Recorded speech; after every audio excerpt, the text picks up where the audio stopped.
नमस्कार। आइए हम लोग इस वीडियो में बात करेंगे कि 71st बीपीएससी पीटी का रिजल्ट कब तक आने वाला है। 70th बीपीएससी मेंस का जो रिजल्ट दिसंबर फर्स्ट वीक में आ रहा है, तो अभी किस तरीके से टाइम को यूटिलाइज करें, किस तरीके से पीटी और मेंस के रिजल्ट के बीच में अभी जो आपको टाइम मिल रहा है उसको बैलेंस करें। जो बच्चे इंटरव्यू देने के लिए जाएंगे 70th बीपीएससी मेंस रिजल्ट के बाद, उसको किस तरीके से टाइम का यूटिलाइजेशन करना चाहिए।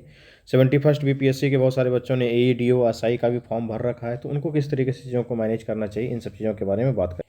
वीडियो स्टार्ट करें उससे पहले एक सूचना, ग्रुप में, इसके कमेंट बॉक्स में और डिस्क्रिप्शन में दोनों जगह पे टेलीग्राम ग्रुप का और व्हाट्सएप ग्रुप का लिंक दिया गया है, उसे आप ज़रूर ज्वाइन करें। बहुत सारी बातें वहाँ पे आपको बताई जाती हैं, क्योंकि कई बार ऐसा होता है टाइम नहीं रहने के कारण वीडियो नहीं बन पाता है, लेकिन वहाँ सूचनाएं उपलब्ध रहती हैं।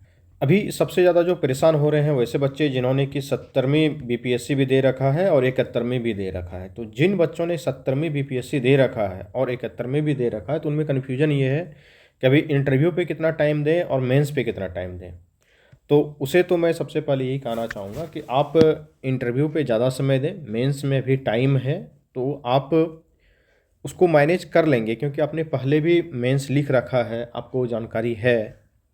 तो फिर उनका प्रश्न आता है कि सर इंटरव्यू में कैसे तैयारी करें, क्या करें। तो एक तो ये आप समझिए कि हमारे यूट्यूब चैनल पे जितने इंटरव्यू से संबंधित बहुत सारे इन्फॉर्मेशन तो आपको फ्री में भी अवेलेबल है, क्लासेस भी चल रही हैं। मैंने पिछले वीडियो में भी बताया था इंटरव्यू को लेकर के, आप जो हॉबी को लेकर के परेशान हो रहे हैं, तो आप देखिए कि इतने सारे हॉबी के लिस्ट यहाँ पे अवेलेबल हैं। इसमें से कोई एक हॉबी आप रख लेंगे, चाहे पेंटिंग हो, ट्रैवलिंग हो, सिंगिंग हो, डांसिंग हो, क्रिकेट हो, चेस हो, मधुबनी कला हो, तबला वादन हो, हारमोनियम वादन हो, गिटार वादन हो, फोटोग्राफी हो, गार्डनिंग हो, कुकिंग हो, ब्लॉगिंग हो, हाइकिंग हो, योगा हो, रीडिंग नॉवेल हो, स्पोर्ट्स हो, स्विमिंग हो, बैडमिंटन हो, कैलीग्राफी हो, पजल सॉल्विंग हो, वॉलंटियरिंग हो, लीडरशिप हो, पेट केयरिंग हो, spending time with senior citizen, spending time with children, silence practising हो, हेल्पिंग पुअर पीपल हो, फेस रीडिंग हो। इस तरीके से बहुत सारी हॉबी है, इनमें से किसी एक को रख लेंगे। तो सवाल ये आता है कि सर इसमें प्रश्न किस तरीके से पूछे जाते हैं। तो मैंने उस दिन भी बताया था कि प्रश्न किस तरीके से पूछे जाएंगे। आप यहाँ देख भी सकते हैं, अलग अलग सब्जेक्ट से संबंधित बहुत सारे पीडीएफ तो मेरे इस टैब में भी है। ये आपको पेड ग्रुप में उपलब्ध भी करवाया जा रहा है, जो पेड क्लासेस चल रही हैं हमारी। जैसे एग्जाम्पल के लिए एक हॉबी को लेते हैं, ट्रैवलिंग, और उससे संबंधित जो अच्छे प्रश्न पूछे जा सकते हैं अभी के समय में, उसके कुछ सेक्शंस को मैं यहाँ पे डिस्कस करता हूँ। यहाँ पे देखिए कि ट्रैवल ब्लॉगिंग की ऑथेंटिसिटी पर आपकी क्या राय है। आज के समय में जो ट्रैवल ब्लॉगिंग हो रही है उसकी ऑथेंटिसिटी पर आपकी क्या राय है। ये एक नए किस्म के प्रश्न है, जो अभी के समय का प्रश्न है। इस तरीके के कुछ प्रश्न हैं कि सोलो फीमेल ट्रैवलर्स, आज के समय में आप जानते हैं कि लोग अकेले ट्रैवल पसंद करते हैं, कि अकेले बैग उठाए और चल दिया ट्रैवलिंग के लिए। तो सोलो फीमेल ट्रैवलर्स की सेफ्टी के लिए इंफ्रास्ट्रक्चर में क्या सुधार होने चाहिए। तो अगर फीमेल ट्रैवलर कहीं ट्रैवलिंग करने के लिए जाती है तो उसके सेफ्टी का कंसर्न रहता है। एक तो रहना नहीं चाहिए, इतने सभ्य देश में क्या आवश्यकता है कि मेल ट्रैवलर जा रहा है तो उसके सेफ्टी का कंसर्न नहीं है, और फीमेल कहीं पे जाती है तो उसके साथ सेफ्टी का कंसर्न हो जाता है। तो हम लोग सिविलाइज क्या है, किस बात के सिविलाइज हैं, ये खुद पे भी सवाल है, पूरे हमारे कम्युनिटी के ऊपर भी। तो ठीक है, अगर सेफ्टी की समस्याएं हैं समाज में तो उसके लिए तो इंफ्रास्ट्रक्चर होना ही चाहिए। तो उसमें क्या सुधार होने चाहिए, आपसे इस तरीके से प्रश्न पूछे जा सकते हैं। उसके बाद प्रश्न पूछे जा सकते हैं कि टूरिज्म इंफ्रास्ट्रक्चर के विकास में लोकल कम्युनिटी का क्या रोल है। आप देखेंगे कि नॉर्थ ईस्ट में जो टूरिज्म का डेवलपमेंट हुआ है, वहाँ पे जो गवर्नमेंट की तरफ से इंफ्रास्ट्रक्चरल डेवलपमेंट है तो है ही, वहाँ की कम्युनिटी ने भी बहुत सारे ऐसे ऐसे जगह स्पॉट्स डेवलप किए हैं जहाँ के लोग आज के समय में नॉर्थ ईस्ट एक अच्छा डेस्टिनेशन बन चुका है टूरिज्म का। तो क्यों ऐसा हुआ है, इसके बारे में आपको समझना है। जैसे एक फैसिलिटी मोदी गवर्नमेंट ने खास करके स्टार्ट किया है, वीज़ा ऑन अराइवल की सुविधा, और अलग अलग देश अभी बहुत ही ज़्यादा वीज़ा ऑन अराइवल की फैसिलिटी दे रही है। अभी आप थाईलैंड वगैरह जाएँ घूमने के लिए तो वहाँ पे देखेंगे कि वीज़ा ऑन अराइवल है, जाएंगे कुछ नहीं, आपको यहाँ से पासपोर्ट लेके जाना है और वहाँ एयरपोर्ट पे जाएंगे, वहाँ पे आपको वीज़ा ऑन अराइवल मिल जाता है इमिग्रेशन में। तो इस तरीके से बहुत प्रैक्टिकल क्वेश्चन जो अभी के समय के हिसाब से फेमस क्वेश्चन है, वो भी आपसे पूछे जा सकते हैं। जैसे एक क्वेश्चन है कि कार रेंटल और लोकल टैक्सी सर्विस में आप क्या प्रेफर करते हैं जब आप घूमने के लिए जाते हैं, चाहे गोवा जाते हो या केरल जाते हो या कहीं भी आप जाते हैं, लद्दाख वगैरह में भी ये काफ़ी फैसिलिटी है कि कार रेंटल मिलता है या लोकल टैक्सी सर्विसेज मिलता है। तो आप किसे लेना पसंद करते हैं, आज के समय में गोवा वगैरह घूमने के लिए जाते हैं तो आप देखते हैं कि वहाँ स्कूटी भी मिलता है, रेंटल स्कूटी मिलता है, आप खुद से रेंट लीजिए और घूमने के लिए चले जाइए। तो उसमें आप किसे प्रेफर करेंगे?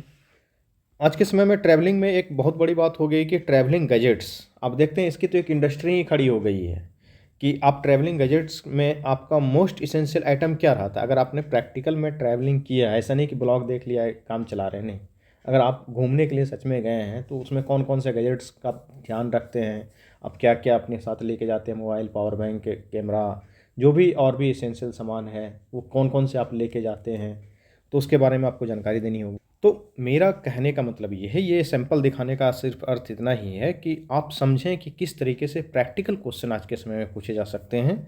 और ये कंप्लीट पीडीएफ इस तरीके से आप देख सकते हैं, अवेलेबल है। बेसिक से लेके एडवांस तरीके के क्वेश्चन को आप तैयार कर लें ताकि किसी भी तरीके का कोई प्रश्न पूछे तो उसमें आप आंसर करने में बिल्कुल ही इक्वली कंफर्टेबल हों। और मैं एक बात बता दूं, इससे पहले 2 दिन पहले ही एक हॉबी पे वीडियो मैंने बनाया है, उसमें भी बहुत सारे क्वेश्चंस का मैंने चर्चा किया है, तो वहाँ से भी आप कुछ देख सकते हैं, कुछ क्वेश्चन का अनुमान मिलेगा। जिन बच्चों का इंजीनियरिंग है वो उनके इंजीनियरिंग के सब्जेक्ट से भी प्रश्न पूछे जाएंगे आपसे। तो जैसे कि नॉइज जो है कम्युनिकेशन सिस्टम के परफॉर्मेंस को कैसे इफेक्ट करता है, आप अगर पढ़े होंगे तो डिजिटल कम्युनिकेशन में ये पढ़ना होता है। डिजिटल कम्युनिकेशन और एनालॉग कम्युनिकेशन में कौन से बेहतर कम्युनिकेशन है और क्यों है, तो ऑफकोर्स आज के समय में तो डिजिटल कम्युनिकेशन ज़्यादा बेहतर है, तो क्यों है उसके बारे में आपको बताना होगा। इसी तरीके से हर विषय से प्रश्न पूछे जा सकते हैं कि इतिहास अगर आपका ऑप्शनल है, हिस्ट्री ऑप्शनल है, तो इतिहास का अध्ययन गड़े मुर्दे को उखाड़ना है, आप कहाँ तक सहमत हैं इस बात से, तो आपको बताना होगा कि सर इतिहास का अध्ययन गड़े मुर्दे को उखाड़ना नहीं होता है, उससे हम लोग बहुत चीज़ सीखते हैं, मैं इस कथन से असहमत हूँ। तो असहमति भी अगर इंटरव्यू बोर्ड में जाहिर करना है तो बहुत ही पोलाइटनेस के साथ आपको जाहिर करनी होती है। बहुत सारे सिचुएशन बेस्ड क्वेश्चन भी पूछे जा सकते हैं आपसे। जैसे एक क्वेश्चन यहाँ पे मैंने नोट किया है कि आप पुलिस सेवा एवं सिविल सेवा दोनों में से किसे सर्वश्रेष्ठ मानते हैं और क्यों। अगर ऐसा प्रश्न पूछा जाता है तो आप ही कमेंट करके बताइए कि आप किस सेवा को सर्वश्रेष्ठ मानते हैं और क्यों मानते हैं। इसका आंसर आप क्या देंगे? एक आदर्श उत्तर इंटरव्यू बोर्ड के लिए क्या हो सकता है, आप बताइए कमेंट करके।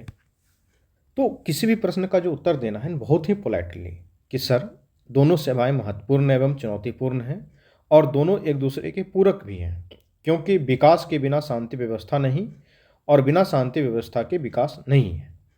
लेकिन अगर मेरा व्यक्तिगत विचार पूछा जाए सर, तो मैं सिविल सेवा को थोड़ा बेहतर मानता हूँ मेरी अभिरुचि के अनुसार, क्योंकि इसमें व्यापक कार्यक्षेत्र है, समाज के सभी क्षेत्र के सभी व्यक्तियों से जुड़ाव का मुझे पर्सनल रूप से सेटिस्फेक्शन मिलेगा, विभिन्न सरकारी विभागों से संपर्क रहेगा, विभिन्न सरकारी विभागों में मैं काम कर सकूंगा, जैसे health department, education department, agriculture department, land and revenue department, आप अलग अलग विभाग में काम कर सकते हैं वहाँ पे।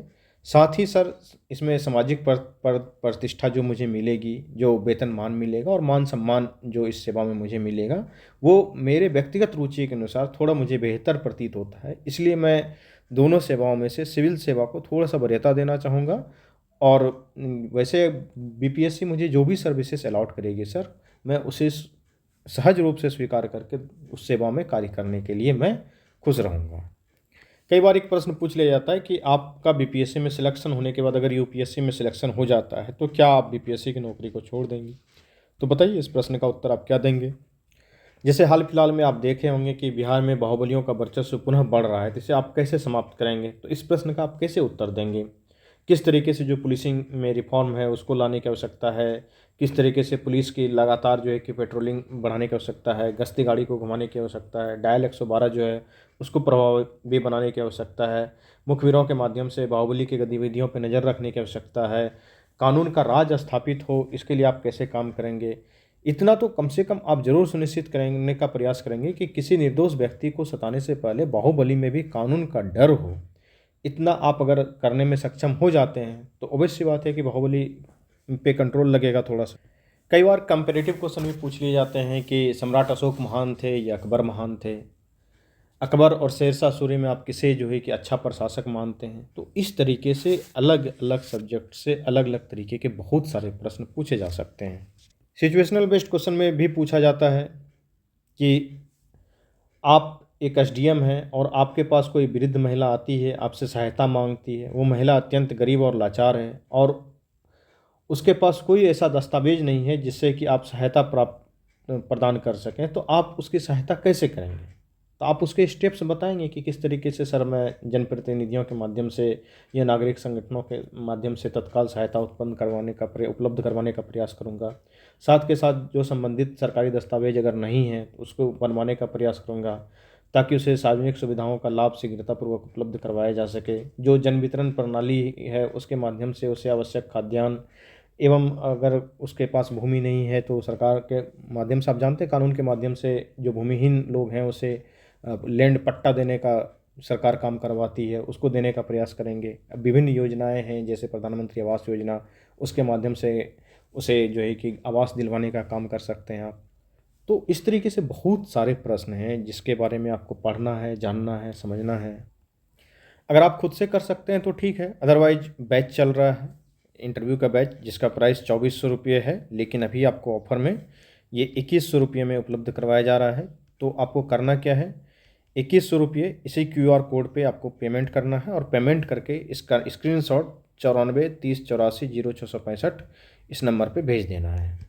इसका आप स्क्रीनशॉट ले सकते हैं। आप देख सकते हैं इसमें किस तरीके से सारी इंटरव्यू की फैसिलिटी दी गई है, सारा class PDF, mock interview, personal feedback इत्यादि इत्यादि चीज़ें हैं इसमें अवेलेबल। इसका स्क्रीनशॉट ले सकते हैं। यही है QR कोड, इस पर आप पे करेंगे। रुपेश कुमार सिंह के नाम से अकाउंट होगा, 2100 रुपये पे करने हैं। अगर किन्हीं को कोई डाउट है कि इंटरव्यू की तैयारी अब करनी चाहिए कि नहीं करनी चाहिए, तो सबसे पहले तो मेरा सवाल यही है कि अब अगर आप डाउट में रहेंगे और जो 5 दिसंबर के आसपास आपका रिजल्ट आ जाता है, 15 दिसंबर या 20 दिसंबर के आसपास से आपका इंटरव्यू स्टार्ट हो जाएगा, तो आप उस बीच में क्या कर लेंगे? रिजल्ट आ जाएगा तो और भी परेशान हो जाएंगे। इसलिए डाउट में रहने से अच्छा है हर चीज़ का तैयारी करते हैं, PT का आप तैयारी करते हैं, मेंस का तैयारी करते हैं, उसी तरीके से इंटरव्यू का भी तैयारी करना होता है, तो उसको ज़रूर आप तैयारी करें। आइए अब हम लोग बात करते हैं कि रिजल्ट कब तक आएगा और क्या करना। जो 71st BPSC PT का रिजल्ट है वो मिड नवंबर यानी कि 15-16 नवंबर के आसपास में आपका आ जाएगा। बिहार विधानसभा चुनाव का रिजल्ट पहले आएगा, उसके बाद आपका रिजल्ट आ जाएगा। जो 70वीं BPSC मेंस जिन बच्चों ने दे रखा है उसका रिजल्ट आप जानते हैं कि फर्स्ट वीक ऑफ दिसंबर में ही आ जाएगा। मतलब कि 1, 2, 3 दिसंबर, 5 दिसंबर तक किसी भी दिन आ सकता है आपका रिजल्ट। तो स्टार्टिंग दिसंबर में आने की संभावना है, तो आपको तैयारी करनी चाहिए। मैंने इतनी चीज़ आपको दिखाया अभी। इंटरव्यू आप जानते हैं कि पहले दिसंबर में ही होना था और अभी भी दिसंबर में ही होना है। पहले बात यही थी कि आपका रिजल्ट नवंबर में यानी कि अभी तक आ जाना चाहिए था। अगर अभी तक रिजल्ट आ जाता, इंटरव्यू दिसंबर में स्टार्ट होता, तो आपको पढ़ने के लिए टाइम मिल जाता, उस बीच में आप प्रिपरेशन कर सकते थे। लेकिन अब क्या किया इन्होंने, डेट को लेट कर दिया है कि आपका रिजल्ट ही दिसंबर में आ रहा है और साथ के साथ जो इंटरव्यू स्टार्ट होना है वो भी दिसंबर में ही होना है। तो रिजल्ट और इंटरव्यू स्टार्टिंग के बीच में समय बहुत कम मिलेगा, इसलिए अब आपको तैयारी में वेट नहीं करना चाहिए। रिस्क हर जगह है। आपने PT पढ़ा, PT के लिए पैसे लगाए, इतना समय लगाया, मेंस पढ़ा, मेंस में पैसे लगाए, समय लगाया, उसी तरीके से इंटरव्यू है, उसको भी पढ़ना पड़ेगा, समय लगाना पड़ेगा। नहीं तो लास्ट स्टेज पे आके अगर आप चुकेंगे तो काफ़ी दुख होगा बाद में कि इतना अच्छा मौका था, इतनी बड़ी वैकेंसी थी और उसमें हम मेंस पास करने के बाद भी 1 नंबर आधा नंबर से चूक गए। अब फिर लंबी साइकिल और उस तरीके की वैकेंसी आपको मिलेगी नहीं, तो रिग्रेट करने के अलावा कुछ नहीं मिलेगा। इसलिए तैयारी करनी चाहिए। और जो बच्चे AEDO का फॉर्म भरे हैं तो वो अच्छे से अपना AEDO का भी प्रिपरेशन कर सकते हैं। 71st BPSC मेंस होने में थोड़ा सा टाइम है, तो थोड़ा सा AEDO को टाइम देंगे, थोड़ा सा आप टाइम जो है कि BPSC मेंस को भी देंगे। और जो बच्चे SI का फॉर्म भरे हैं तो SI वाले बच्चों का तो एग्ज़ाम जनवरी में है, तो वो किसी SI को अच्छे से, अगर उनका फिजिकल है पहले से कि हाँ हम फिजिकली दौड़ लेते हैं क्योंकि उसमें फिजिकल फिटनेस का डिमांड होता है, तो वो बच्चे SI पे भी थोड़ा सा ध्यान देंगे, वो भी एक अच्छी जॉब है। लास्ट में यही कहेंगे कि डिस्क्रिप्शन में और कमेंट बॉक्स में लिंक जो दिया गया है टेलीग्राम का और व्हाट्सएप ग्रुप का, उसे ज़रूर ज्वाइन करेंगे। व्हाट्सएप ग्रुप जल्दी ही फुल हो जाएगा। धन्यवाद।